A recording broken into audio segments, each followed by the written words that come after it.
Hello dear students, welcome to again ratio analysis. So today I am discussing with numerical problem number 1 regarding ratio analysis. आज हम ratio analysis की problem number 1 discuss करेंगे और यहाँ पे मैंने कुछ न्यूमेरिकल पोर्शन लिया. Here we have to understand how to calculate the missing amount. सबसे पहले रेशियो एनालिसिस का इंपॉर्टेंट काम होता है कि हम मिसिंग फिगर को कैलकुलेट करें.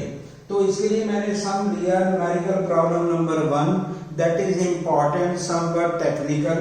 तो हमने रेशियो डिस्कस कर लिए. I have discussed in my recorded lecture as well as normal कि हमने यहाँ पे अपना डिस्कशन किया regarding current ratio, regarding liquidity ratios, regarding acid test ratio and regarding activity ratios.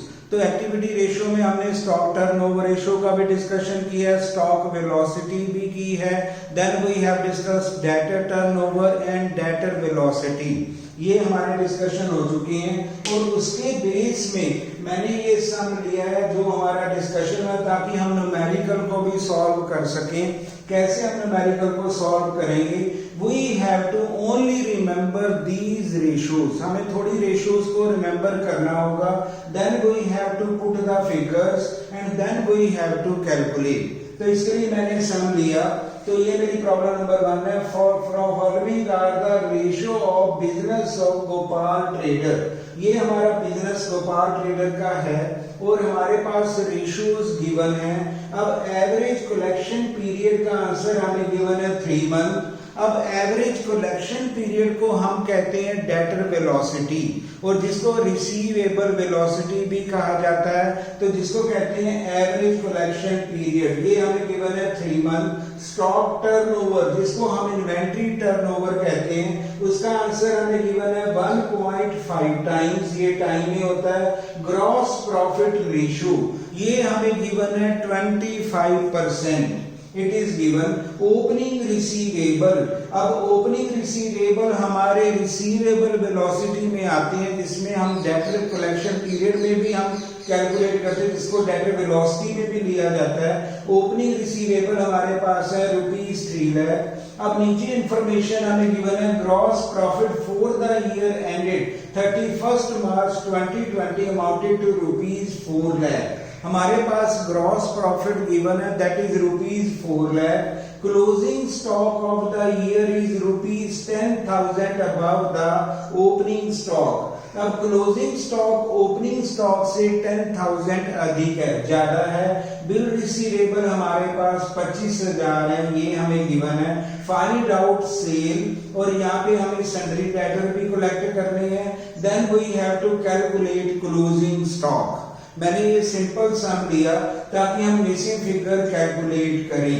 तो सबसे पहले हम स्टार्ट करेंगे ग्रॉस प्रॉफिट रेशियो और ग्रॉस प्रॉफिट रेशियो का फार्मूला होता है gross profit of the concern divided by net sale multiplied by 100. और ये आंसर हमें जीपी रेशियो में इन परसेंटेज मिलता है और हम ये कंक्लूड करते हैं higher the ratio the better the concern. जितनी रेशियो हमारी हायर होगी उतनी हमारी कंसर्न बेटर होगी. अगर हम कमेंट करें तो ग्रॉस प्रॉफिट रेशियो का फार्मूला बड़ा सिंपल है. तो हमने इस रेशियो को थोड़ा डिस्कशन में कर लिया ताकि ग्रॉस प्रॉफिट हमारा न्यूमरेटर रहेगा divided by net cell into 100 और ये आंसर हमें मिलता है परसेंटेज में. और जितनी रेशियो ये अधिक होगी उतना कंसर्न बेटर होगा. सिमिलरली अगर हम नेट प्रॉफिट रेशियो करें वो भी हमारा सेम फार्मूला का नेट प्रॉफिट न्यूमरेटर हो जाएगा divided by net sale multiplied by 100. तो ये होगा नेट प्रॉफिट रेशियो. तो higher the net profit ratio higher the concern the better the concern. ये हम कंक्लूड करते हैं. अब हमारे सामने गिवन है ग्रॉस प्रॉफिट रेशियो गिवन है 25%. अब हमने लिया gross profit divided by net cell into 100. अगर हम इसमें 25% पुट करें तब भी हमारा फार्मूले के हिसाब से भी आंसर ठीक होगा. लेकिन मैंने यहाँ पे इसमें ले लिया कि हमारा जो ग्रॉस प्रॉफिट है वो 25% है। इसका मीनिंग ये होगा कि ग्रॉस प्रॉफिट हमारा ₹25 होगा और नेट सेल हमारी यहाँ पे ₹100 होगी। अगर ग्रॉस प्रॉफिट रेशियो का फार्मूला देखा जाए, इसका मतलब है ₹25 हमारा ग्रॉस प्रॉफिट है और नेट सेल हमने अर्न की है ₹100, तभी बनता है 25%। तो हमने वही बेस लगाया कैलकुलेशन के लिए। If gross profit is ₹25, then sales are ₹100। If gross profit is 1, then sale will be 100 upon 25. अगर ग्रॉस प्रॉफिट हमारा 4 लाख होता है तो सेल हमारी क्या होगी? बड़ा सिंपल होगा। तो हमने किया 100 upon 25 मल्टीप्लाइड बाय 4 लाख, तो ये सेल बनेगी 16 लाख। तो पहला आंसर हमने फाइंड आउट करनी थी सेल, और हमने ये फाइंड आउट कर लिया। दैट विल बी ₹16 लाख हमारा आंसर होगा। That will be sale of the concern. तो 16 लाख हमने कैलकुलेट कर लिया। तो पहला काम था, हमने ग्रॉस प्रॉफिट से और जीपी की हेल्प से हमने सेल को कैलकुलेट किया। तो ये आंसर मिलेगा 16 लाख। अब हम चलते हैं आगे। अब मैं अप्लाई करना चाहता हूं स्टॉक टर्नओवर। अब स्टॉक टर्नओवर को हमने क्लियर किया था, जिसको हम कहते हैं inventory turnover, and it is activity ratio. और जितना टर्नओवर, जितना हमारा number of time answer increase होता है, बेटर द कंसर्न। हम कंक्लूड करते हैं जितना हमारा नंबर ऑफ टाइम्स बढ़ेगा, उतनी हमारा जो कंसर्न है that will be more active. तो इसका फार्मूला हमने नोट किया था, cost of goods sold divided by average inventory. तो ये हमें आंसर भी गिवन है 1.5 टाइम। अब ये हमें रेशियोज गिवन है, इन रेशियो की हेल्प से हमें मिसी फिगर को कैलकुलेट करना है। अब हमारा जो पॉइंट होगा, हमें क्लोजिंग स्टॉक को कैलकुलेट करना होगा, लेकिन मुझे जाना होगा स्टॉक टर्नओवर के लिए। अब स्टॉक टर्नओवर में हम सबसे पहले देखते हैं कि हमारी रिक्वायरमेंट क्या है। अगर हम देखें स्टॉक टर्नओवर का फार्मूला में न्यूमरेटर चाहिए हमें कॉस्ट ऑफ गुड्स सोल्ड, जो हमने डिस्कस किया है, डिवाइडेड बाय एवरेज इन्वेंट्री। अब एवरेज इन्वेंट्री तो हमें क्लियर है कि वो होगा opening stock plus closing stock divided by 2।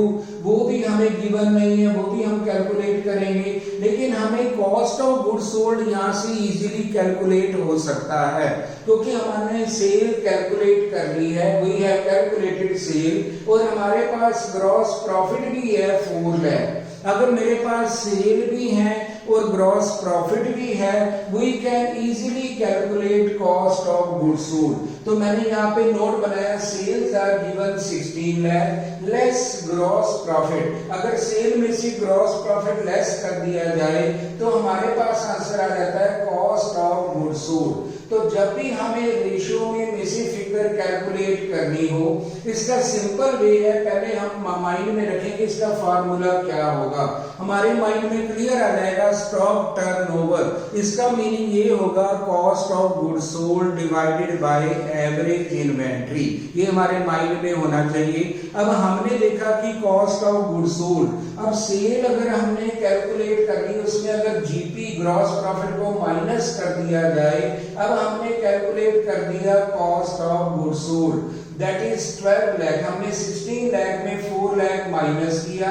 अब हमारे पास आ गया cost of goods sold 12 lakh. अब ये हमें आंसर गिवन है 1.5 टाइम।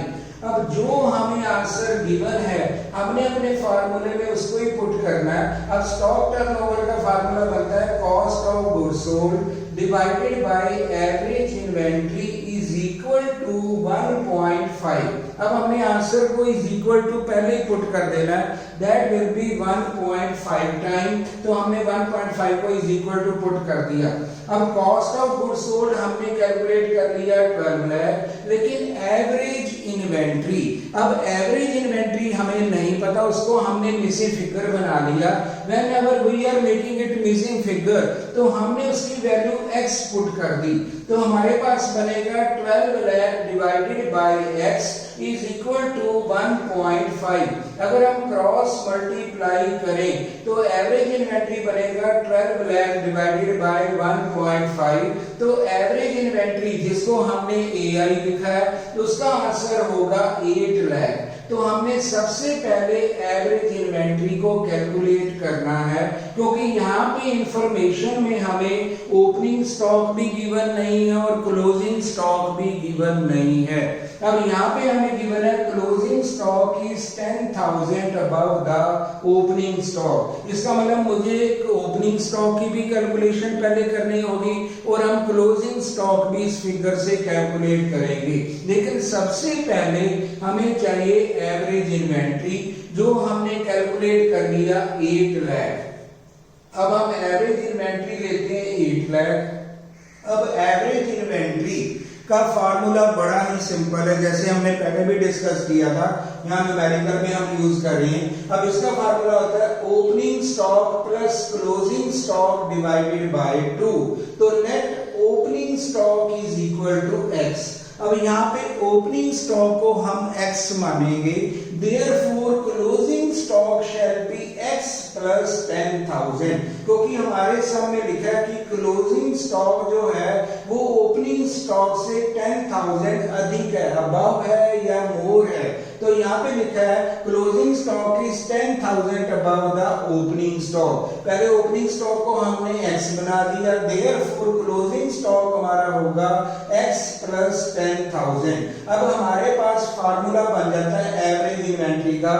ओपनिंग स्टॉक को हमने x माना प्लस क्लोजिंग को हमने माना x प्लस 10,000 डिवाइडेड बाय 2, क्योंकि एवरेज का फार्मूला होता है ओपनिंग स्टॉक की वैल्यू प्लस क्लोजिंग स्टॉक की value divided by 2 is equal to, अब ये answer average inventory is equal to 8 lakh हमने पुट कर दिया। अब हम करते हैं क्रॉस मल्टीप्लिकेशन। अगर हम क्रॉस मल्टीप्लिकेशन करेंगे तो ये बन जाएगा 2x प्लस 10,000, यहाँ पे divided by 2 is equal to 8 lakh, तो ये बन जाएगा 16 लाख। तो हमने इसको सॉल्व किया, 2x plus 10,000 is equal to 16 lakh और 2x is equal to 15 lakh 90,000। अगर इसको 2 से डिवाइड करें तो ओपनिंग स्टॉक का आंसर हमें मिलता है 7 लाख 95,000।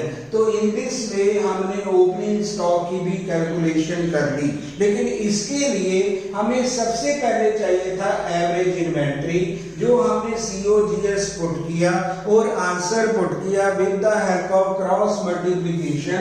हमने एवरेज इन्वेंट्री को कैलकुलेट किया, देन ओपनिंग क्लोजिंग की हेल्प से हमने ओपनिंग स्टॉक को कैलकुलेट कर लिया। तो ये आंसर होगा 7 लाख 95,000 ओपनिंग स्टॉक होगा। अब हमारे पास है closing stock is 10,000 above the opening stock. अगर मेरा ओपनिंग स्टॉक है 7 लाख 95,000, इसमें अगर हम 10,000 पुट करते हैं तो क्लोजिंग स्टॉक की भी वैल्यू आ जाएगी, दैट विल बी 8 लाख 5,000। इसका मतलब हमने क्लोजिंग स्टॉक को भी फाइंड आउट कर लिया, तो इसका आंसर होगा 8 लाख 5,000। अब हमारे पास जो आंसर आएगा, जो हमें कैलकुलेट करना है, that is of sundry debtors. अब सन्ड्री डेटर के लिए हमें इसका बेस देखना पड़ेगा, सम में क्या है। अब हमें गिवन है average collection period, that is given 3 month, जिसको हम कहते हैं रिसीवेबल वेलोसिटी और डेटर वेलोसिटी। अब इसको हमने डिस्कस किया, इसका मतलब होता है कितने महीनों में हम डेटर से मनी कलेक्ट करेंगे, इसका मतलब ये है। और स्मॉलर द टाइम, जितना मैंने पहले भी एक्सप्लेन किया, जितना टाइम कम होगा, जितने मंथ कम होंगे, जितने डेज कम होंगे, अगर हम कंक्लूड करते हैं बेटर द कंसर्न, तो जितना टाइम हम कलेक्शन में कम लेंगे। लेकिन यहाँ पे हमें कमेंट नहीं करना, हमें सिर्फ इसका फार्मूले का बेस लेना है। अब ACP का हमें गिवन है 3 मंथ, जिसको कहते हैं डेटर वेलोसिटी। अब डेटर वेलोसिटी के लिए हमें फार्मूला में जाना पड़ेगा। अब जब वेलोसिटी की बात आती है तो हमारे पास फार्मूला बन जाता है एवरेज ट्रेड डेटर्स, ये न्यूमरेटर हो जाते हैं, divided by net credit cell multiplied bye 12, क्योंकि ये मंथ में आंसर है, हमने 12 से मल्टीप्लाई किया, इज इक्वल टू 3, क्योंकि 12 से इसलिए किया कि ईयर में हमारे 12 मंथ होते हैं। अगर ये डेज में आंसर होता तो हम नंबर ऑफ डेज 365 से मल्टीप्लाई करते, और हमने आंसर पुट कर दिया 3/1, ये हमने आंसर पुट कर दिया फार्मूला लगा के। अब यहाँ पे जो हमने सेल कैलकुलेट की थी इन्हीं को हमें मानना है नेट क्रेडिट सेल, ये हमारी assumption होगी। जो भी हमारे कंसर्न में सेल का आंसर आया 16 lakh assume to be all credit sale. अगर हम ऑल क्रेडिट सेल मानते हैं तभी हम फार्मूला में पुट कर सकते हैं। अगर हमने इसको कैश सेल मान लिया then we can not put into the formula, क्योंकि डेटर वही बनेंगे जो हमारे क्रेडिट सेल में होंगे। तो हमने 16 लाख का जो भी आंसर कैलकुलेट किया उसको हम अज्यूम कर रहे हैं कि these are all net credit sale. अगर हम ये अज्यूम करते हैं तो एवरेज ट्रेड डेटर को हमने x मान लिया, जैसे हमने यहाँ पे अपनी एवरेज इन्वेंट्री को x माना था, इसको x बना लिया। लेकिन हमें वन थिंग गिवन है that is net credit cell. ये 16 लाख जो हमने आंसर कैलकुलेट किया था इनटू 12 इज इक्वल टू 3, क्योंकि मंथ से हमने 12 महीने के लिए 12 से मल्टीप्लाई किया और इज इक्वल टू 3 मंथ, वो हमने आंसर पुट किया। तो इसको अगर हम क्रॉस मल्टीप्लिकेशन करें तो एवरेज ट्रेड डेटर का आंसर होगा 48 लाख बन जाएगा, डिवाइडेड बाय 12, तो ये हमारा आंसर होगा 4 लाख रुपीस। ये हमने कैलकुलेट कर लिया, जिसको हम कहते हैं एवरेज ट्रेड डेटर। तो अगर हम एवरेज ट्रेड डेटर कहें इसको हम रिसीवेबल भी कह सकते हैं, और सेकंड टर्म में हम ट्रेड डेटर को कहते हैं बिल रिसीवेबल प्लस डेटर, क्योंकि ये दोनों ही इंक्लूड होते हैं। अगर इसमें बीआर को माइनस कर दिया जाए तब हमारा आंसर बनेगा सन्ड्री डेटर। तो सबसे पहले हमने कैलकुलेट किया एवरेज रिसीवेबल्स, जिसको कह सकते हैं या एवरेज ट्रेड डेटर्स हम कह सकते हैं। ये हमने कैलकुलेट कर लिया 4 लाख। अब हमने 4 लाख कैलकुलेट कर लिया। अब इसके बाद हम चलते हैं, नाउ वी हैव टू गो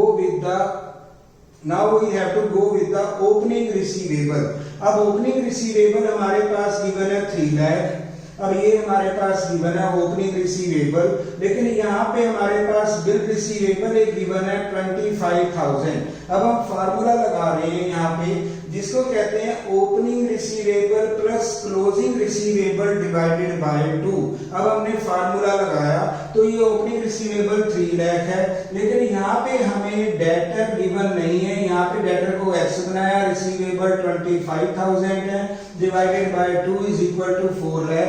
अगर हम क्रॉस मल्टीप्लाई करें तो x की वैल्यू जो हमने डेटर कैलकुलेट करनी है ये बनेगी 8 लाख माइनस 3 लाख 25,000, तो ये बनेगा 4,75,000 हमारे डेटर की वैल्यू आएगी। तो इन दिस वे हमने डेटर को x बनाया था, ये हमारा BR था, ये रिसीवेबल थे, रिसीवेबल हमने 3 लाख ही रहने दिए, डेटर को x बना दिया, डिवाइडेड बाय 2 किया, तो हमारे पास आंसर होगा 4,75,000। ये हमने सन्ड्री डेटर कैलकुलेट किए।